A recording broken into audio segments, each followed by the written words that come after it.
Hello, thank you for joining us in this new video. Today, we have an exciting unboxing of the Galaxy A36 5G, so let's dive right in. This device is launching in Mexico with a price tag of 7,499 pesos, making it one of Samsung's most appealing offerings at the moment. Like every new generation, it seems the bar is being raised, so we can say that in some respects, it will be similar to the Galaxy A55, which was the previous model that was a step above this one in the last generation. So let's take it out of the box to get familiar with it, because I believe it might be even more appealing than the Galaxy A56. We're diving straight into the cell phone, and we'll notice once more this new design, which we will discuss shortly. But first, let's concentrate on what's inside the box since there's not a lot of content. So let's finish it quickly. This part just includes advertising for Samsung Care Plus, which is the insurance you can get with Samsung to safeguard your phone against theft or some accidental damage, but they are sold separately. In the other part of the box, we find a small envelope containing the key to remove the SIM card tray and not much else. Maybe there's a bit more content, but honestly, it's not worth celebrating. It comes with a USB-C to USB-C cable that's not very long, but at least it's included. What I like most is its modern design from USB-C to USB-C, though it's not very long, but at least it's in the box. It's definitely going to provide us with a much more comfortable feeling. The remaining contents of the box are just documentation and paperwork, which means that there's nothing too important included. So essentially, that's the situation. It doesn't come with a case, and most importantly, it lacks a charger. So you'll need to purchase the charger separately. And as always, I mentioned that I use Ugreen chargers, and they have worked absolutely very well for me. They are fully compatible with Samsung's fast charging, and there are several models available, some of which are. Some have many ports, others just one. It depends on your needs. I've left a link in the description if you want to explore more chargers from this brand. That's all in the box. I'll remove this mica, and let's turn on the device to see its specs. I now have the device in my hands to check it out. This device has a thickness of 7.4 mm and weighs 195 g. Importantly, it maintains an IP67 rating, allowing it to be submerged without issues.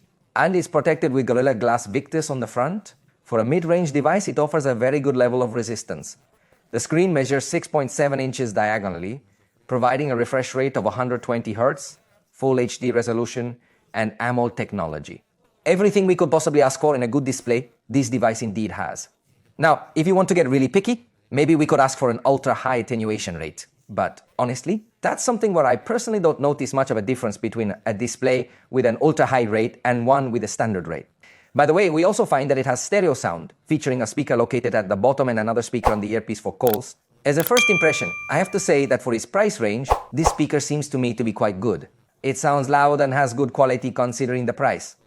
Obviously, the high-end models will sound much better. Additionally, it integrates the optical fingerprint reader within the screen, and its front camera is 12 megapixels with an f aperture of 2.2. As usual, let's take a look at the results and also how the preview appeared. There is definitely a significant improvement in the processing it performs. The colors, in my personal opinion, don't really appear that accurate to me, but the level of detail is quite fine, especially when considering the price point. I believe selfies will turn out just fine. By the way, this front camera is capable of recording video in 4K or Full HD, both at 30 frames per second. For the rear, we will find an 8-megapixel ultra-wide-angle camera with an f aperture of 2.2 and a fixed focus, followed by a 50-megapixel main camera with an f aperture of 1.8, featuring optical stabilization and autofocus. And finally, the 5-megapixel macro camera with f2.4 aperture and fixed focus. I don't like macro cameras, but you have to recognize that Samsung does a better job than other manufacturers because it incorporates a 5-megapixel sensor that will give you at least a little more detailed images, compared to the exaggeratedly simple 2-megapixel cameras that other manufacturers integrate. Let's take a closer look at some of the results we have here. The ultra-wide camera appears to be fine to me. In fact, it looks quite similar to what we see on the Galaxy A56. However, given this price range, I find it much more acceptable, because I previously had complaints about it on the Galaxy A56. The main camera also delivers good results. I believe that in terms of color, we might not see something with such precise accuracy or anything similar, but for this price range, it is acceptable. With the zoom at 2x, it seems to perform a good optimization. I wouldn't say it maintains 100% optical quality or anything like that, but it does a decent job, if it provides us with good detail. Now you have the 5x zoom photography, and you can clearly see its digital zoom. However, you can also notice that it attempts to utilize the sensor information. Finally, there's the photograph with 10x zoom, where the explanation is exactly the same. It doesn't appear to be a zoom specialist or anything like that, but I believe it competes well with what it offers in terms of video recording. Take note that it can capture in 4K at 30 frames per second using the main camera or Full HD at 60 frames per second. The ultra-wide camera records only in Full HD at 30 frames per second. If you try to increase it to 60, it won't be possible. However, it's great news that you can have 4K in this price range. Actually, the standout feature is that the front camera can record in this resolution.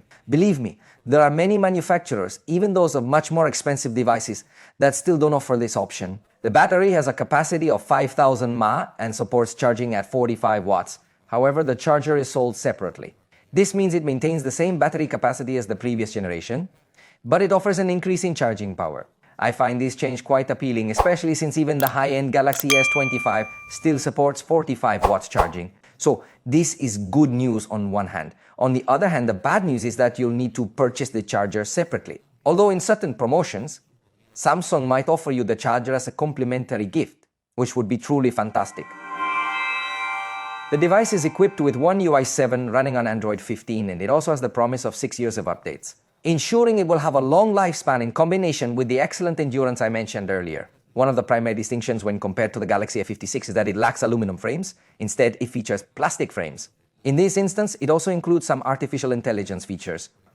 For instance, in the photographs, you will notice that there are some suggestions here, such as blurring the background or applying other effects. You might even see that there is another artificial intelligence button here that performs an analysis. It can suggest that you remaster or erase objects, or in certain photographs, it might even present the option to erase reflections. This is particularly helpful if you took a picture through a glass or if the cell phone thinks the photo was taken in such a manner. So let's go ahead and attempt to delete objects, just to provide an example.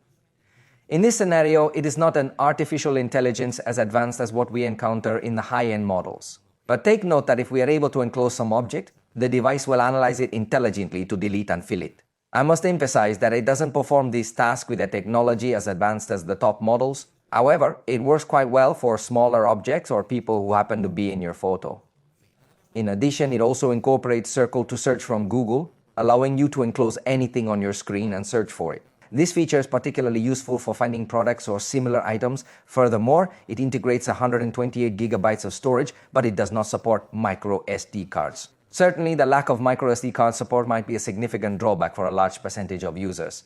Moreover, many competitors already offer 256 gigabytes, making storage capacity one of its notable advantages. Additionally, it features 6 gigabytes of RAM memory, which, considering the price range, I believe is still quite acceptable.